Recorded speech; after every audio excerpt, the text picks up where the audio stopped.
사랑하는 성도 여러분, 반갑습니다. 어려운 시국 속에 있지만 그럼에도 불구하고 참 하나님의 은혜로 함께 모여서 은혜를 나눌 수 있고 함께 기도할 수 있음이 감사한 일이 아닐 수가 없습니다. 오늘 이 밤에 저희가 함께 말씀을 나누고 기도하는 가운데에 우리의 모든 것을 다 아시고 우리의 모든 형편을 이미 다 알고 계신 주님께서 우리에게 각자에게 꼭 필요한 말씀과 은혜를 내려주실 것을 믿습니다. 매년 본래 매년 여름이 되면은 교회는 참으로 바쁩니다. 그렇죠? 특별히 우리 주일학교에서부터 다음 세대가 자신들의 시간을 내어서 하나님께 집중적으로 나아가는 성경학교 또 수련회가 이어지기 때문인데 지지난주까지 제가 성교 봉사하고 있는 중고등부가 수련회를 은혜 가운데 잘 마무리하였고 또 다가오는 시간 가운데 초등부 그리고 청년부 또 유년부 또 유치부까지 계속해서 다음 세대가 주의 말씀 앞에 서게 될 것입니다. 아마도 우리 성도님들께서 이미 우리 다음 세대를 너무 많이 사랑하고 계시기 때문에 기도하실 때마다 우리 아이들을 위하여서 그리고 청년들을 위하여서 기도하고 애쓰고 계실 것을 믿지만 이 여름 좀 어렵지 않습니까? 원래 모여서 함께 주님께 나아가는 그 힘과 거기에서 주어지는 에너지가 있는데 그것을 함께 행하지 못하니 참으로 답답한 노릇이 아닐 수가 없습니다. 그런데 우리 성도님들께서 이를 위하여서 특별히 비대면으로 진행되는 이 수련회를 위하여서 각 가정에서 예배드리는 우리 아이들 가운데에 많은 은혜가 내려갈 수 있도록 하나님이 그들의 심령을 변화시켜 주셔서 이 코로나 기간을 지나면서 우리 아이들의 믿음이 더욱더 강하게 연결해질 수 있도록 함께 기도해 주시면 너무나도 감사할 것 같습니다. 오늘 우리가 함께 나눌 말씀도 제가 중고등부 수련회 첫째 날 중고등부 수련회가 이렇게 그 기도회 집회를 총 5번을 진행을 했었는데 첫째 날 나누었던 말씀입니다. 그때 이 말씀을 통하여서 우리 중고등부 지체들과 그리고 교사들과 그리고 함께 말씀을 나눈 저도 많은 은혜를 나누었었는데요. 그때 나눈 은혜가 오늘 동일하게 이 밤에도 아니 더 크게 우리 각자 성도 여러분들에게 임할 줄 믿습니다. 아이들에게 주어졌던 말씀이지만 우리도 하나님 앞에서 영적인 아이가 되어서 주님께서 주시는 영의 양식을 기쁨으로 받아먹는 그런 시간이 되기를 소망합니다. 사랑하는 여러분, 코로나의 시기를 지나면서 우리에게 찾아오는 외적인, 내적인 위협들이 참 많은 것 같습니다. 제가 일일이 얘기하지 않아도 우리 성도님들께서 코로나로 인하여서 불편함을 겪는 일들이 이만저만이 아닐 거라고 저는 그렇게 생각을 합니다. 사업장에 계신 분들께서는 경제적인 위협을 당하셨을 수도 있겠고요. 또 사회적 거리두기로 인하여서 모임이 제한되어지고 이동이 어렵다 보니까 또 사회적인 관계, 인격적인 관계가 많이 소원해진 경우도 있을 거라고 저는 그렇게 생각을 합니다. 또 교회에서는 특별히 우리 사랑하는 교회 안에서는 함께 모여 예배하지 못하는 상황들 그리고 방역 때문에 얼굴의 절반 이상을 가린 채로 눈으로만 대화해야 되는 이런 안타까운 상황들 속에 우리들가 놓여 있는 것 같습니다. 지금도 사실은 연일 확진자 수가 거의 최고치를 갱신하고 있는 가운데에 우리의 마음이 여기서 모여 있고 또 가정에서 예배하는 우리 성도님들의 마음이 그렇게 편치는 않을 거라고 생각을 합니다.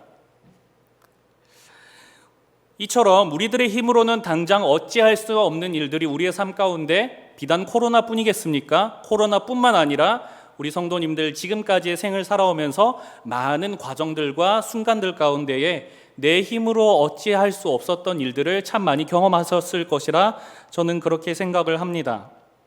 근데 이런 일들이 지속적으로 반복되다 보면은 우리에게 참으로 무서운 증상이 찾아올 수가 있는데 그것은 무엇이냐면 바로 무력함과 탈진 상태입니다. 무기력함과 탈진 상태의 가장 무서운 점은 무엇이냐면 단순히 힘이 빠지는 것이 문제가 아니라 우리가 맞이해야 할 일들을 무조건적으로 포기하게 만든다는 데에 있습니다. 의지가 사라지고 도저히 용기가 나지 않으니 다가오는 일들을 받아칠 자신도 없고 우리 앞에 있는 동산과 같은 산일지라도 넘어내기가 쉽지 않은 것이 이 무력함과 탈진함의 상태입니다. 모든 것을 포기하게 만들고 심지어는 자신의 처지를 비관하게 만듭니다. 나는 왜 이렇게 살아야 되는 것인가? 정녕 나에게는 행복한 날이 오는 것인가?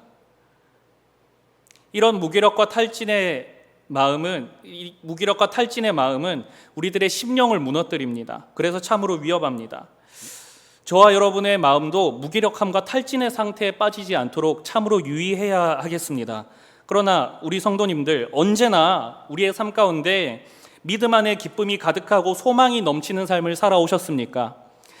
물론 우리가 지나온 날들을 다 뒤돌아보면 하나님의 은혜가 아니었다고 얘기할 수 있는 일들이 하나도 없지만, 그럼에도 불구하고 그 은혜를 받아 먹기까지, 하나님의 은혜를 깨닫기까지 우리는 참으로 많은 벽과 같은 장애물들에 부딪혀 왔었습니다. 시시때때로 찾아오는 가정의 어려움들, 경제적 어려움들, 자녀의 어려움들, 그리고 나의 앞날의 문제들을 두고, 또 영적인 문제들을 두고, 특별히 내가 어찌할 수 없는 상황들, 그런 것들 앞에서 우리가 어거지로 이렇게 극복했던 적도 있었던 반면에, 아마도 그 가운데서 넘어지고 힘들어하고 어려워했던 적도 있을 것입니다. 사실 그런 날들이 참 많았습니다. 그렇지 않습니까? 무기력해지고 탈진한 듯하여 특별히 하나님께서 나에게 주어주신 이 사명을 감당해야 되는데, 직분을 감당해야 되고, 하나님께서 주신 나의 삶에 펼쳐놓으신 계획들 가운데 내가 걸어가야 되는데, 그것을 잠시 포기하게 만들고 무기력하게 했던 일들, 우리 각자의, 제가 여러분들의, 우리 성도 여러분들의 삶을 하나하나 속속들이 그 마음에 아픈 연약한 것 하나하나 다 알지 못하지만 분명히 있었을 것입니다. 오늘 예배에 나오신 우리 성도님들의 마음과 심령은 어느 지점에 서 계십니까? 하나님의 은혜를 늘 구하고 문제 속에 주님께 나아가야 함이 당연히 옳습니다. 그것이 옳습니다. 그러나 무너진 가슴과 조금은 기력이 빠지고, 혹은 온몸에 진이 다 빠진 것처럼 탈진한 상태 때문에 사실은 하나님께 나아갈 힘조차 없는 때에, 그런 자리에 여러분도 혹시 지금 서 계시지 않습니까? 이렇게 예배에 나왔지만, 이렇게 우리 예배당에 나오셨고 또 가정에서 예배하러 나오셨지만, 어쩌면 예배 때마다 그래서 나오긴 하는데 큰 기대를 하지 않고 나오지는 않으셨습니까? 예배가 있으니까, 내가 이걸 섬겨야 되니까, 내가 그래도 이런 직분이 있으니까 일단 예배에 나와야지, 자리 지켜야지 라는 그런 의무감 때문에 어떠한 은혜의 기대감도 없이 그냥 나오시지는 혹시 않으셨습니까? 오늘 이 밤이, 오늘 기도하는 이 밤이 하나님께서 나의 기도에 응답해 주실 것이라는 그런 기대가 우리들 가운데 있어야 할진데, 그렇지 않습니까? 근데 그것을 기대하지 못하고 그저 막막한 가슴 안고 혹시 나오지는 않으셨습니까? 예배를 드려도, 말씀을 들어보아도, 기도를 해도, 찬양으로 마음을 잡아보려고 해도 그 일순간 잠깐 잡히는 듯 하지만, 예배가 끝나고 집으로 돌아가는 길에, 혹은 집에서 예배하시는 분들은 화면을 닫은 뒤에는 도무지 한숨이 끊어지지 않는 그런 때가 혹시 있지 않으십니까? 혹은 예배를 하는 내내 답답한 가슴으로 그저 신음하다가 돌아가시는 분들 없으십니까? 바라기는 그런 분들이 없기를 원하지만, 혹 그런 마음들이 있으시다면, 또 그런 때를 지나셨다면, 또 그런 때가 다가올 것 같으시다면, 그런 자리에 서 계시다면 오늘 말씀을 통하여서 하나님께서 주시는 은혜의 길을 알아낼 수 있기를 간절히 원합니다. 오늘 본문은 우리가 익숙하게 알고 있는 말씀입니다. 그렇지 않습니까? 로뎀나무 아래에서 쉬는 엘리야의 이야기입니다. 우리가 잘 알다시피 엘리야는 참으로 멋진 선지자였습니다. 바알 선지자 450명과 제사 대결을 펼쳐가지고 바울 신이 가짜라는 것을 증명해 보였던 아주 멋있는 선지자입니다. 450명의 바알 선지자들과 에게서 승리한 이후에 그는 그 선지자들을 모조리 칼로 쳐서 죽였습니다. 오늘 본문은 그러한 위대한 믿음의 승리를 경험한 엘리야에게 일어난 일을 그리 이야기해 주고 있습니다. 오늘 본문 1절 2절을 보면은 이 바울이 450명의 선지자를 이겼다는 이야기를 듣고, 이 악한 여인이었던 이세벨이, 바알 신앙을 이스라엘 민족 가운데로 가져온 이 이세벨이 엘리야를 죽이겠다고 위협합니다. 이 바알 선지자 450명에게는 승리했지만 엘리야에게 그 한 나라의 왕비로부터 오는 살해 협박은 참으로 무서웠던 모양입니다. 그래서 그 이야기를 듣고 우리가 알다시피 엘리야는 도망치게 됩니다. 엘리야는 브엘세바라는 곳에 처음에 이르러서 자기와 동행했던 사람들이 거기서 전부 다 이별하게 되고 거기에 두고 홀로 광야에 나오게 됩니다. 사랑하는 여러분, 엘리야가 왜 광야에 나오게 되었을까요? 왜 광야에 나왔을까요? 저는 처음에 이 이야기를 단순히 피상적으로 알았을 때는 엘리야가 광야가 안전해서 도망친 줄 알았습니다. 이세벨이 거기까지는 쫓아오지 않을 테니까 그렇게 도망친 줄 알았습니다. 그러나 본문을 조금 더 유의 깊게 살펴보면 엘리야가 나아간 광야가 목적지가 아니라는 것을 우리는 알 수 있습니다. 엘리야는 광야를 목적지로 삼아서 나간 것이 아니라 어딘가로 향하는 길에 있었는데 그 길이 광야였던 것을 알 수 있습니다. 뒤에 보시면 아시겠지만 엘리야는 하나님의 산인 호렙산으로 향하는 길이었습니다. 본문 7절을 보면 이런 말이 등장합니다. 내가 갈 길을 다 가지 못할까 하노라. 천사가 바울에게 한 말, 천사가 엘리야에게 한 말입니다. 내 갈 길을 다 가지 못할까 하노라 하는데 이 말은 조금 더 직역을 해보면 이 히브리어로 직역을 해보면 아직 길이 많다, 길이 많이 남았다라는 말입니다. 그 말은 무엇이냐면 엘리야가 어디론가 향하고 있다는 것을 가정하는 말입니다. 엘리야가 목적지로 삼은 곳이 있고 그곳으로 가기 전까지의 길이 많이 남았다는 것인데 결국 최종적인 목적지가 어딘가 있다는 겁니다. 그곳이 오늘 본문 8절에 나오는 하나님의 산 호렙이었습니다. 하나님의 산 호렙, 우리가 잘 알다시피 이 호렙산의 다른 이름은 신의 산입니다. 신의 산이 어떤 산입니까? 출애굽한 이스라엘 언약 공동체가 하나님으로부터 언약을 받은 산입니다. 계명을 받은 산입니다. 다시 말하면 이스라엘 민족 정체성, 언약 공동체로서의 민족 정체성이 본격적으로 시작된 곳이 바로 신의 산입니다. 오늘 본문에는 엘리야의 위기가 나오는 것 같지만 사실은 이 엘리야의 위기는 엘리야의 위기일 뿐만 아니라 나라 전체의 위기였습니다. 바알을 섬기는 이세벨이라는 여인이 그 나라의 실세를 잡고 있다는 것은 하나님께서 택하시고 구별하신 언약 백성과 그 공동체가 무슨 의미입니까? 하나님을 떠났다는 이야기이기 때문입니다. 이 언약 백성이라는 이 민족의 근본 정체성이 흔들리는 문제였습니다. 그래서 엘리야는 이 민족의 정체성이 흔들리는 위기 가운데 있기 때문에 그것에 대한 답을 찾고 하나님의 은혜를 구하고자 그 언약 공동체의 정체성이 시작된 곳으로 향하고 있는 겁니다. 그곳이 바로 하나님의 산 호렙, 신의 산이었습니다. 그런데 오늘 보니까 보십시오. 하나님의 산 호렙으로 향하는 엘리야의 심정이 어떠냐면 이 문제 해결을 가지고 그래 호렙으로 가면 하나님의 산 신의 산으로 가면 내가 어떠한 이 민족의 문제를 해결할 수 있겠다. 거기에 가면 무슨 답이 있을 것이다라는 어떤 소망과 희망을 가지고 나아가는 것이 아니라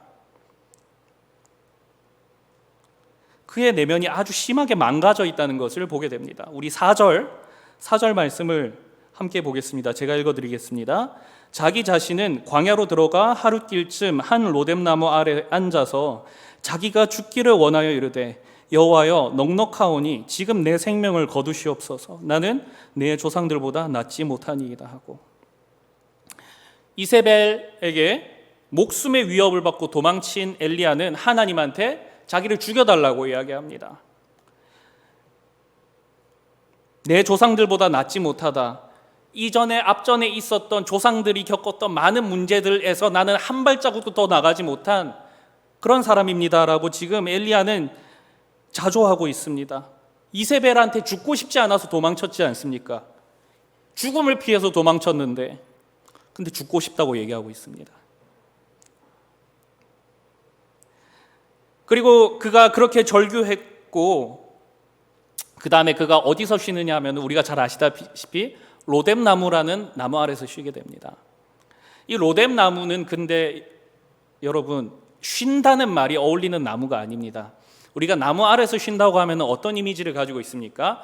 줄기가 쭉 뻗어가지고 잎사귀가 울창하게 펼쳐져서 그늘 아래에 있고 그렇지 않습니까? 햇볕과 이런 것을 피할 수 있는 것이 쉴만한 나무라고 하지 않습니까? 그런데 로뎀나무는 광야에 있는 나무입니다. 줄기가 쭉 뻗어서 그 아래에 쉴 수 있는 나무가 아니라 줄기가 아래에서부터 이렇게 불꽃처럼 피어오르는 나무입니다. 그러니까 그 로뎀나무 아래에서 쉬었다는 말은 무엇이냐면 그냥 흙 둔덕 밑에서 쉬었다는 말과 별반 다른 게 아닙니다. 그러니까 어떻게든 쉬어야 되긴 쉬어야 되니까 눈에 보이는 것이 로뎀나무밖에 없으니까 그 아래에서 그냥 겨우 쉬었다는 말입니다. 잎사귀도 뾰족하고 울창한 나무가 아닙니다. 로뎀나무는. 그런데 그런 나무 아래에서 죽고 싶다고 얘기하고 겨우 쉬는 엘리야의 모습을 한번 상상해 보시기 바랍니다. 내면의 고백으로 보나 외적으로 보나 엘리야의 형편은 참으로 비참하기 이를 데가 없습니다. 절망적인 상황에서 하나님의 산 호렙으로 일단 나아가긴 하는데 그 내면과 외면은 이미 망가져 있습니다. 사랑하는 여러분, 우리들의 삶 가운데도 비슷한 시련의 모습들이 찾아옵니다. 유형은 각자 다를 겁니다.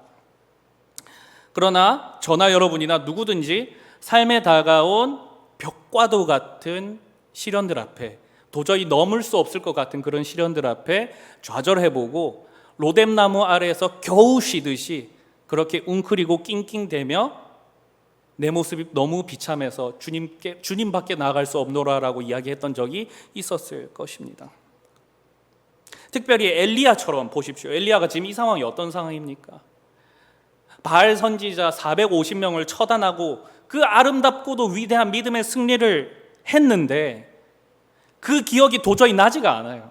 그러한 놀라운 은혜의 체험을 했음에도 불구하고 엄청나고 기쁘고 좋은 일이 있은 그 뒤에도 상상도 못하는 자기 목숨에 대한 위협이 다가오니까 이전에 있었던 기뻤던 일들, 행복한 일들을 도저히 생각나지 않을 정도로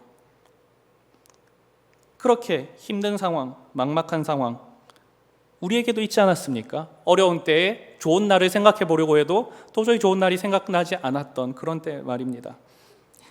일어나지 말았으면 하는 일들, 참으로 악한 일들, 또는 내가 어찌할 수 없는 일들, 막막한 일들, 혹은 내가 스스로 넘어지고 내가 스스로 죄를 지어 자빠졌던 일들, 이런 일들이 모든 생각과 우리의 사고와 행동까지도 점령해버렸던 때가 있었을 겁니다. 그때마다 우리 성도님들 하나님의 은혜로 하나님께 매달려서 그것을 해결해 보려고 엎드려 기도해 보셨을 것입니다. 아까 말씀드린 것처럼 어쨌든 예배를 통해 찬양하고 찬송하는 것 통해서 말씀을 통하여서 기도를 통하여서 이겨내보고자 하는 마음들이 있었을 것입니다. 그러나 예배하고 찬양하고 말씀 듣고 기도하는데도 여전히 마음에 피멍이 가라앉지 않고 여전히 답답하고 막막한 마음이 계속해서 남아있었던 적들이 혹시 우리들 가운데 없었습니까? 하나님께 내 문제를 해결 안 받고 나아가고 싶은데 하나님께서 내 마음을, 나의 모든 상황과 문제를 다 해결해 주셨으면 하고 하나님께 매달려 봤는데 하나님께 나아가는 나의 심령이 너무 심하게 무너져서 예배할 힘이 나지 않아서 그래서 괴로워했던 적 없으십니까? 그때마다 어쩌면 이렇게 자주 했을지도 모르겠습니다. 내가 잘 못해서, 내가 믿음이 약해서, 내가 덜 간절하기 때문에, 내가 10분이라도 1시간이라도 더 엎드려지지 않아서 그랬구나라고 생각할 수도 있습니다. 그런데 여러분 오늘 보십시오. 그 위대한 선지자 엘리야도 정말 대단한 믿음의 사람 아니겠습니까? 이 엘리야도, 믿음이 절대 연약하다고 볼 수 없는 이 엘리야도 그런 순간과 때를 지나고 있는 것을 봅니다. 하나님 저 좀 죽여주세요 라고 얘기하는 그런 시간 말입니다. 어쩌면 우리들이 경험해 보지 못했던 더 심각한 절망과 비통함이 지금 엘리야가 겪고 있을지도 모릅니다. 그런데 오늘 말씀은 이런 절망적인 우리의 상황과 엘리야의 상황을 보여주는 데서 끝나는 것이 아니라 엘리야에게 임한 하나님의 은혜를 알려줍니다. 하나님의 임재를 향해 나아가지만 여전히 비통하고 비참하고 힘이 다 빠져버렸던 그 엘리야를 하나님이 어떻게 일으켜셨는가를 우리가 오늘 말씀을 통해 살펴보기를 원합니다. 하나님의 은혜가 분명히 있었습니다. 엘리야는 이 광야에서 회복되었습니다. 오늘 본문 뒤를 보면은 오늘 8절 이하를 보게 되면 엘리야는 결국 하나님의 산 호렙산에 이르게 되고 거기서 하나님께로부터 예후를 왕으로 세워라라는 말씀을 듣고 또 그 유명한 선지자 사관학교도 세우고 또 엘리사를 제자로 맞이하고 또 이후에는 어떤 일을 경험했습니까? 엘리야가 살아있는 채로 하나님께로 가게 되는 그런 오고 가는 세대 가운데 다시 없을 그런 놀라운 은혜를 체험하게 됐습니다. 하나님께 나아가는 것조차 벅차 보였던 엘리야에게 하나님께서 어찌 이런 은혜를 주셨을까요? 세 가지로 한번 나눠서 살펴보려고 합니다. 첫째는 무엇이냐면 하나님께서는 엘리야에게 말씀에 기록된 하나님의 은혜를 체험하게 하셨습니다. 말씀에 기록된 하나님의 은혜를 체험하게 하셨습니다. 구체적으로 엘리야는 언약 백성으로 호렙산을 향해 나아가는데 그 엘리야에게 언약의 하나님이 살아계시다는 것을 증명해 보이십니다.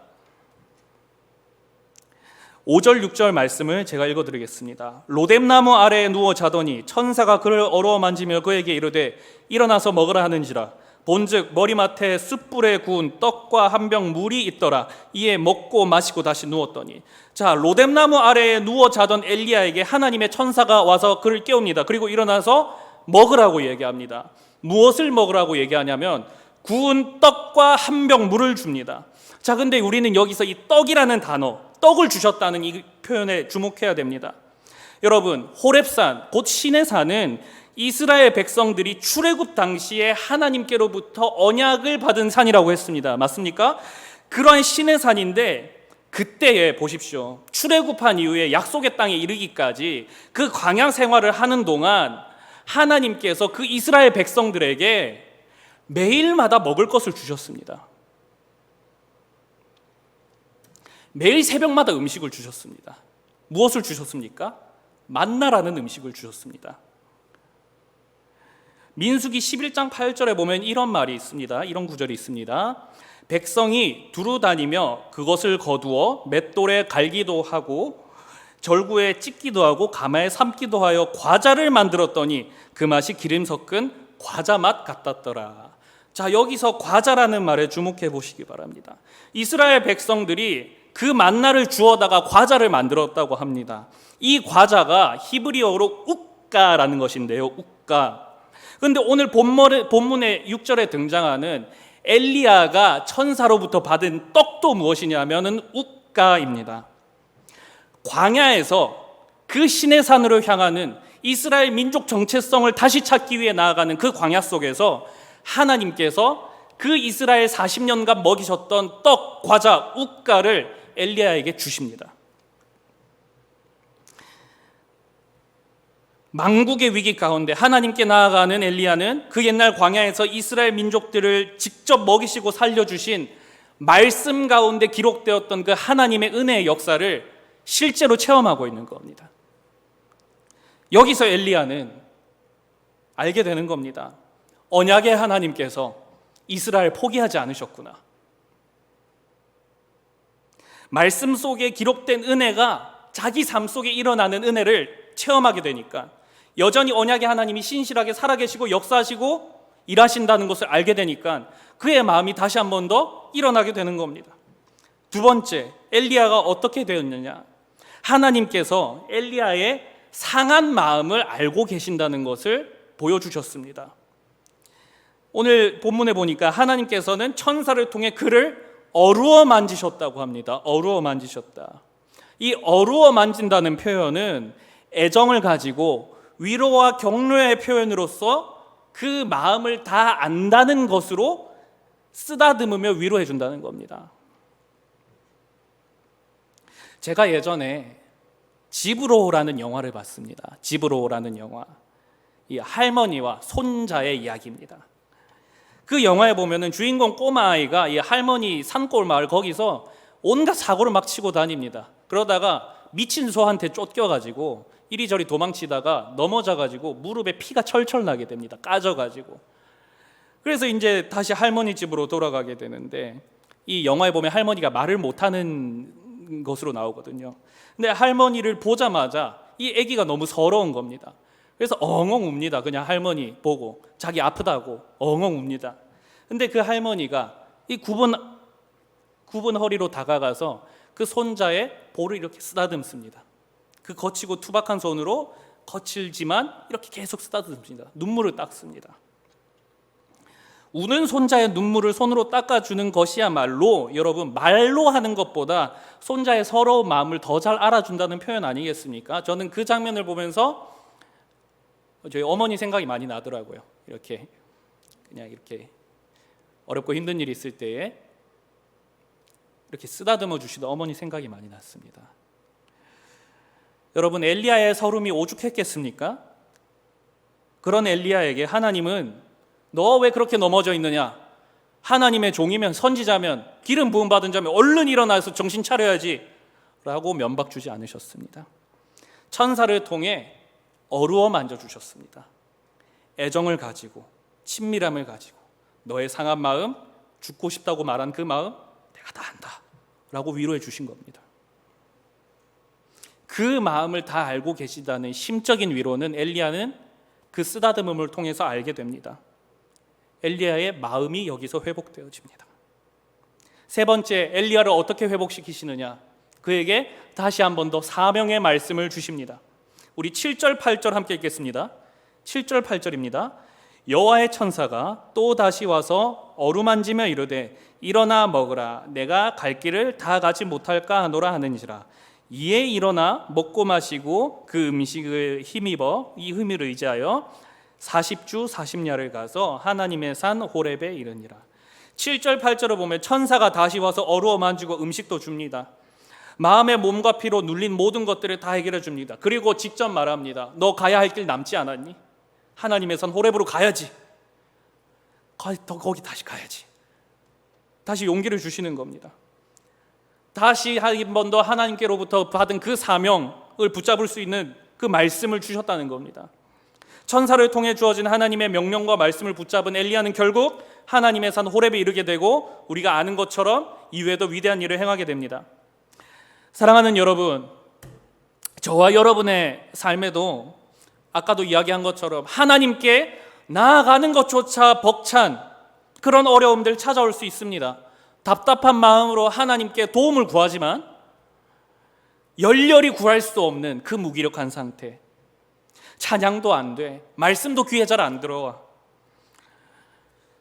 기도도 잘 나오지 않는, 그냥 눈만 감고 돌아가는 그런 때가 있었을 것인데, 여러분들 그런 때에 오늘 엘리야에게 주신 하나님의 은혜를 기억하시기 바랍니다.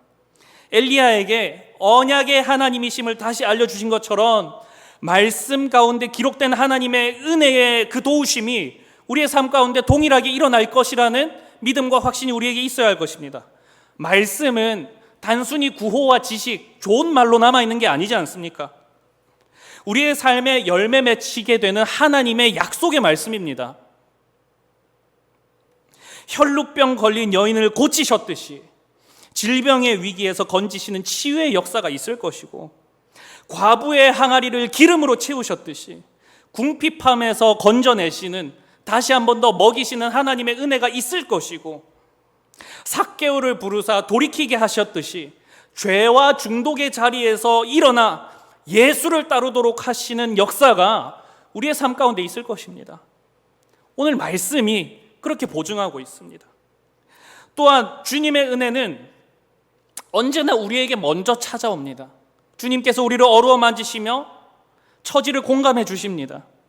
하나님께서 지금도 저와 여러분의 마음을 어루어 만지시고 위로해 주실 것입니다.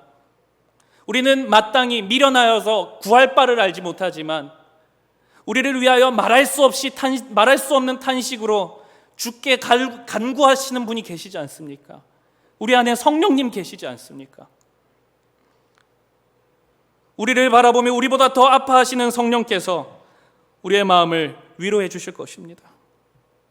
또한 다시 일어나서 하나님께서 주신 그 사명 감당할 수 있도록 우리에게 그 한 말씀, 우리에게 사명 주실 때에, 우리에게 직분 주실 때에, 우리에게 주님의 이 일들을 주실 때에 주셨던 그 말씀들을 다시 한 번 더 허락하여 주셔서 우리를 일으켜 주실 것입니다.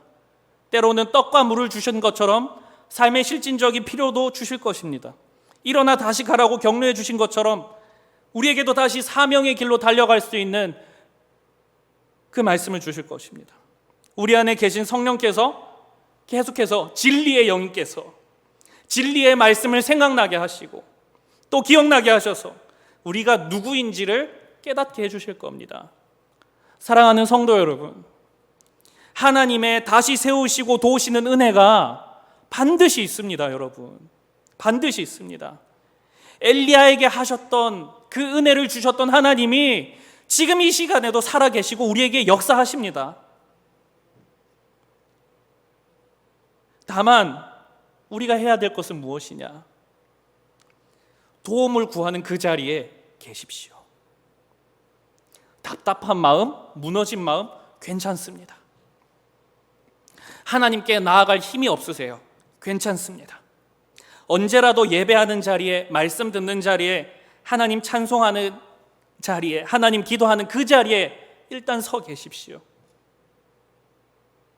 죽고 싶을 만큼 괴로워했던 엘리야가 그 마음을 가지고 하나님의 산으로 가는 길에 서 있었던 것처럼 하나님께서는 무너진 마음속에서 겨우겨우라도 이악 물고 당신의 은혜를 바라며 나아오는 당신의 자녀들을 절대로 외면치 않으십니다.